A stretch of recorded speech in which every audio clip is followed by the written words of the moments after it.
Well, Alan Menken, we've had a lot of people on with us on our interviews over the last couple of years, but I don't think anybody has more awards than you do. You've got plenty of Oscars and Grammys. You just got a Tony Award last year. And then this summer, you're on the Emmy ballot for a song you wrote for The Neighbors. How did that come about that you wrote that song for that episode? Well, the creator of The Neighbors is Dan Fogelman, and Dan was our writer of Tangled. Who, Glenn Slater and I wrote the songs, and he wrote the book. And he just got in touch and said, "Would you be interested in doing a song for a musical series for a musical episode of The Neighbors?" And I took a look at the show, and it's a riot. I love it, and we had a interesting idea, and we said, "Yeah, let's do it." And love working with Dan. It was great. The song is "Sing Like a Larry Bird," and it has some. The episode is "Sing Like a Larry Bird." Oh, okay. The song is called, not the easiest title to remember, more or less the kind of thing you might see on Broadway. Right. I was watching it last night. It's reminiscent of some of your other works that have won awards. Yeah, well, it was actually sort of a wink at Belle from Beauty and the Beast in a way. That sort of style of song. Now, have you ever even been nominated for an Emmy Award before?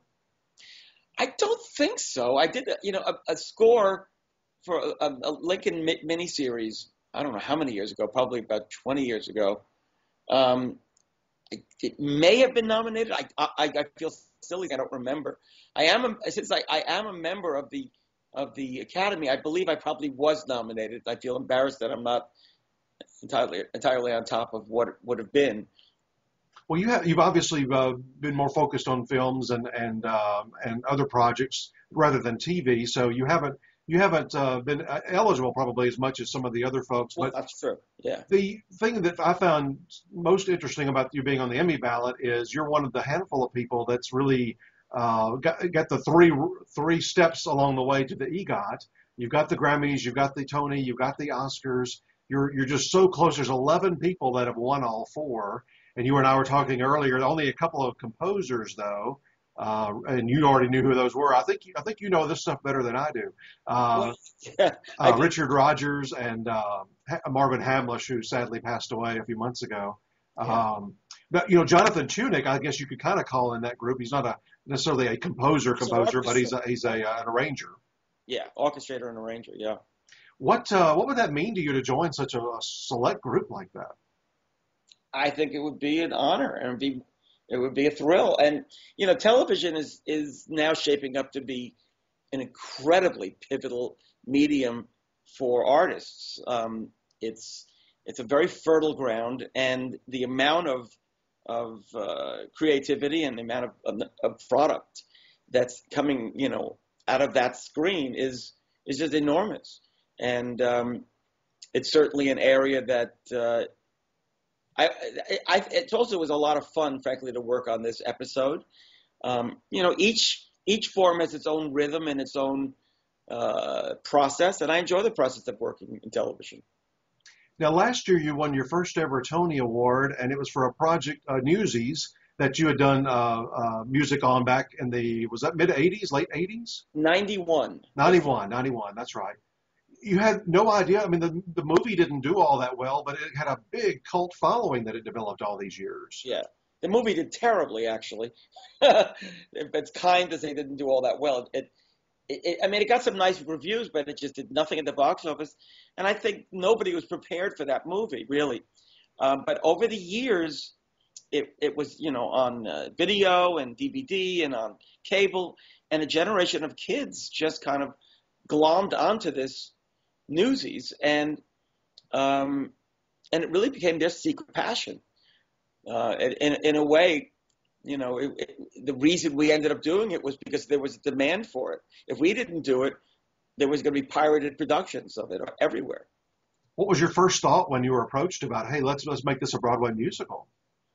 It's kind of. I will say they didn't say we want to make it a Broadway musical. We said we would like to make it into a stage musical to go directly to stock and amateur. They really felt it would do well, in schools and camps and community theaters. It would get all over the place. There was not an initial instinct to bring it to Broadway. And my feeling was, great, we should do this. Absolutely. But the way I was approached was, we'd like to do this, but you don't have to worry yourself about it. We'll bring in some other writers to adapt the book and write some new songs, and we'll take your songs and we'll do this. And I said, no, no, no, no, no, no, no. If you're going to do it, I want to do it. So they said, okay. Then if you want to go do it that way, then we'll do it that way. And so Jack Feldman and I reteamed. We reteamed first with the original writers of the movie, Bob Zudiker and Noni White, who are wonderful collaborators and did a wonderful job on the film. We moved as far forward as we could with them. And then, the legendary, wonderful Harvey Fierstein came in, a great book writer. People know him as an actor, but they don't know that he's a wonderful book writer. Well, maybe a lot of people do, but, in general, he's so known as an actor. It all came together when Harvey, came on board as director. Now, winning the Tony meant what to you? Winning the Tony, it was something I'd sort of given up on, kind of like, okay, well, the important thing is the show's a hit. And, because with Beauty and the Beast, we lost to Passion, Stephen Sondheim's musical. And then with Little Mermaid and with Sister Act, there, again, we came close, but we didn't win. When I finally won the Tony for Newsies, it was a thrill, and I have to admit it was kind of like definitely there was a part of me that really wanted this, but really wasn't admitting it to myself a lot. Any word yet on whether they're going to go do the reverse now and take the Broadway musical and make it into a movie? No word on that yet. There's been talk about, with lots of projects, but, doing, like, for instance, Beauty and the Beast went from animation to the stage, and there was talk about bringing that as a live action film to the screen. No specific talk about that yet. I'm kind of working my way through your career because I just find it so fascinating. Let's talk about the Grammy Awards. You've got 11 of them that you've won. Probably the in terms of the category, the biggest category you've won was 93 Song of the Year for Whole New World. What did that mean? I mean, you'd won several for songs from movies. You'd won other categories, but to win Song of the Year. Song of the Year that's enormous. And that was, I think it was a shock for a lot of people. It was a shock to a lot of the NARAS people too. That's a big award. That's a big award. And especially for writers like Tim Rice and myself. We were up against, some rock and pop icons. And it meant a lot. And it's now it would be hard for a song like that to win the Song of the Year because the ways that they vote at NARAS have changed since then. But that was a great moment. That was a great moment. What about Aladdin in terms of Broadway? What's going on there? Aladdin is ready, and we're in pre-production. We go into rehearsal in the fall, open at the Ed Rivers Theater in Toronto, and then we come to Broadway in the spring. Okay. To the New Amsterdam Theater.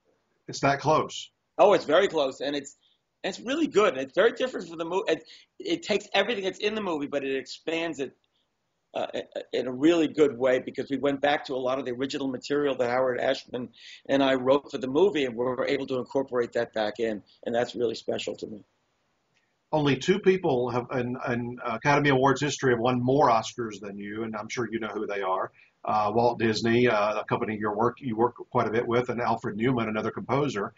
He won 9. You've won 8. Edith Head's also won 8, but all of them are gone. So I mean, you've won more than any living person in the world right now. Kind of crazy. When you first started working with Disney, it was just perfect timing that's when the rejuvenation of the animation started at the company. And you were a big part of that. How did you even get involved with Little Mermaid? Well, that was really through Howard Ashman.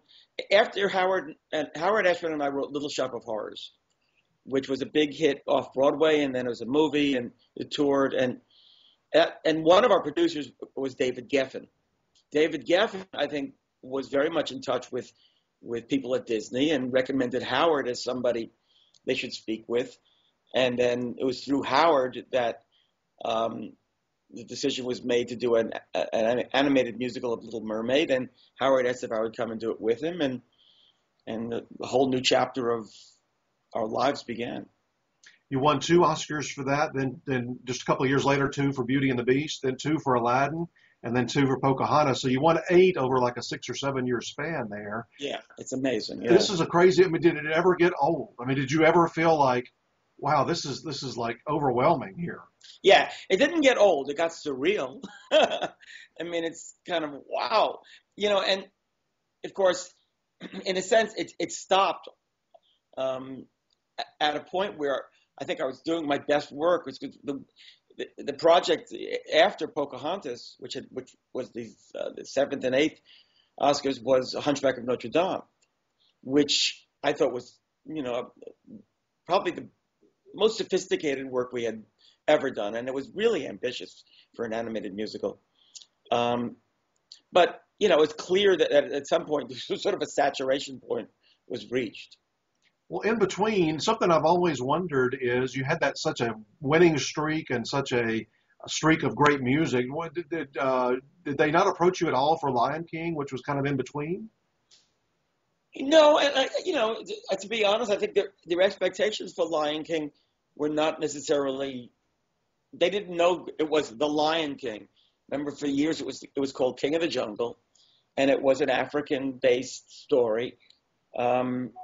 It's hard to anticipate how things are going to do.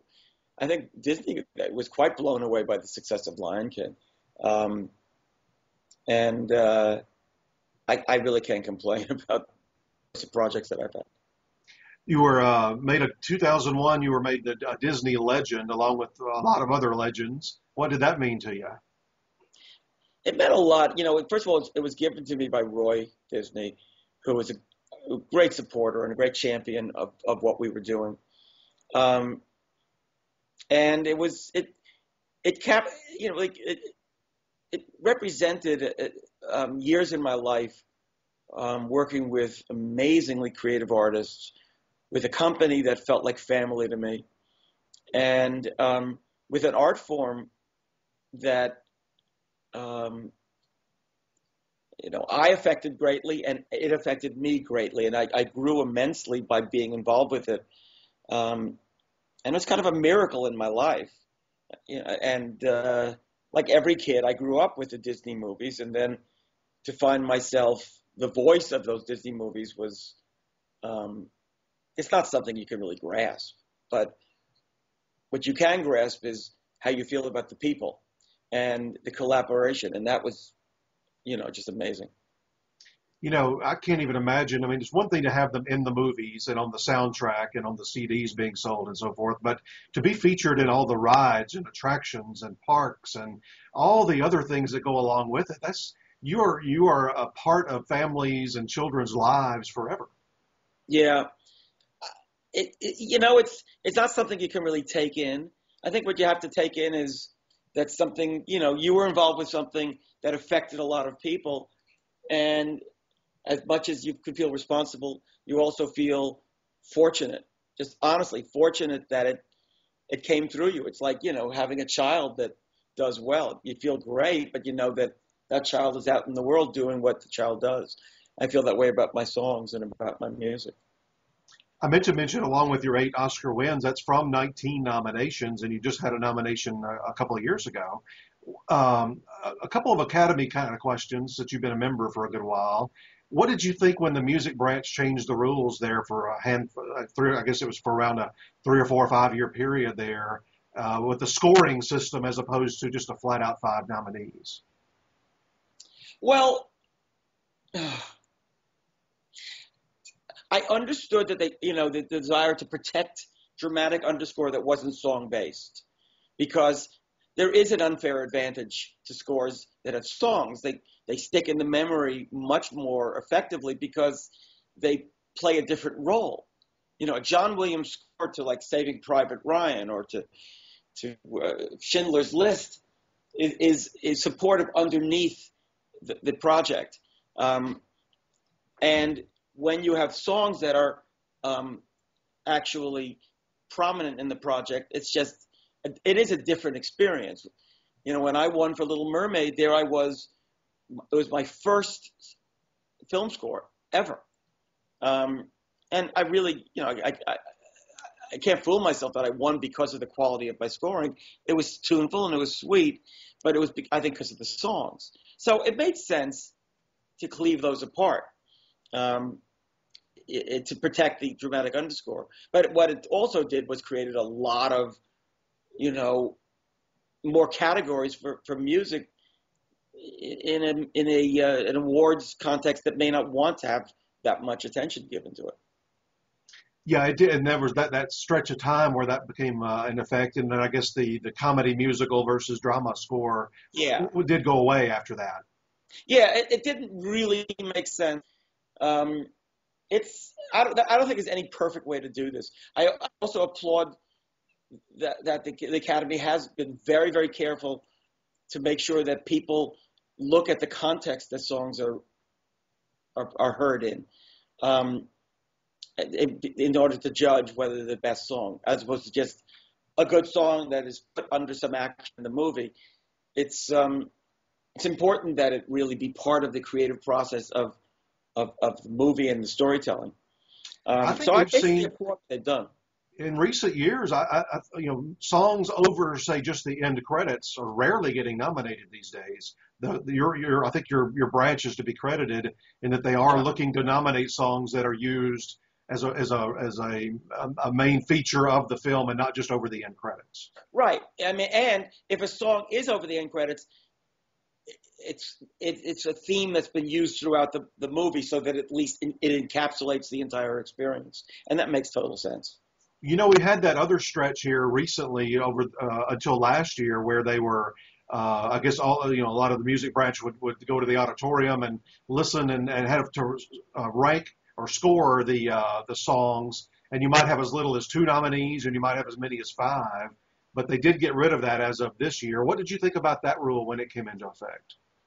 Well, what they now do is allow you to watch a DVD and do it that way. It's better. And it was what was flawed about the rule that allowed there to only be 2 nominees that year was that they wanted you to give a numerical. You're okay. You get a numerical rating for each song, and then they created a minimum number.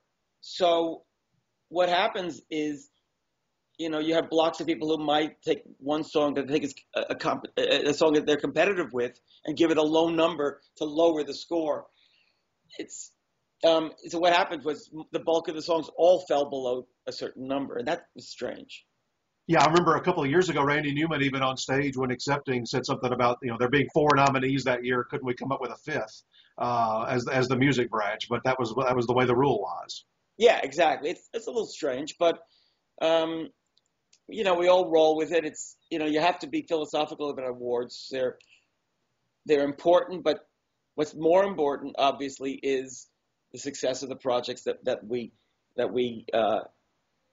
contribute to, and the health of our careers to continue to go on and write, you know, interesting material. And what about performance of those 5 songs on the Oscars? This year, 2 got performed fully. 1 got performed maybe less than a minute's version of it, and 2 they showed clips of. And every year is different depending on who the producers are. But what's your reaction on something like that?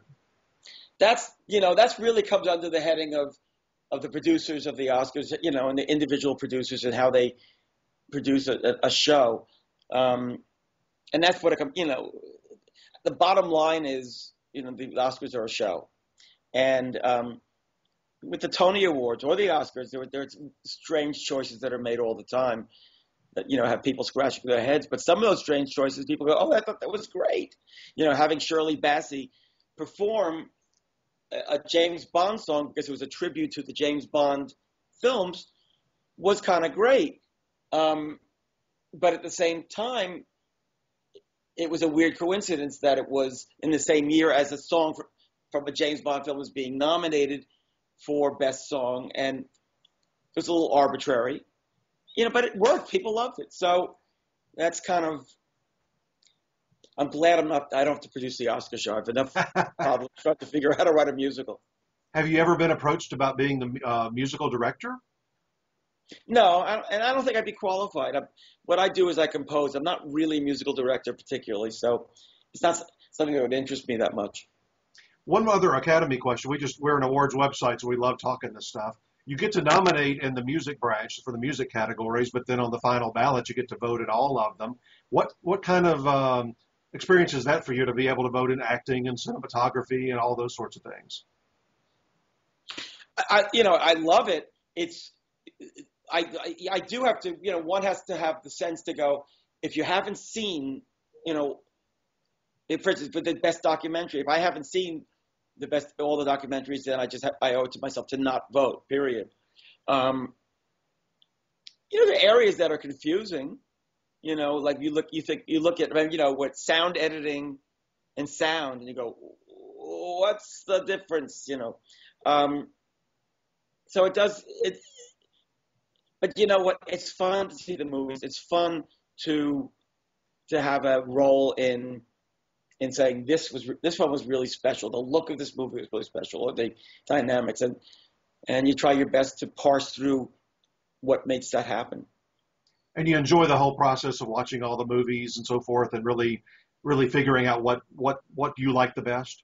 Yeah, the screeners are it's great. Well, listen, we're pulling for you on this Emmy ballot this summer. I hope you get in, and let's see if you can be that 12th person ever to become an EGOT member. Well, we'll see what happens. But it's great Thanks to so talk much. to you. Thank you.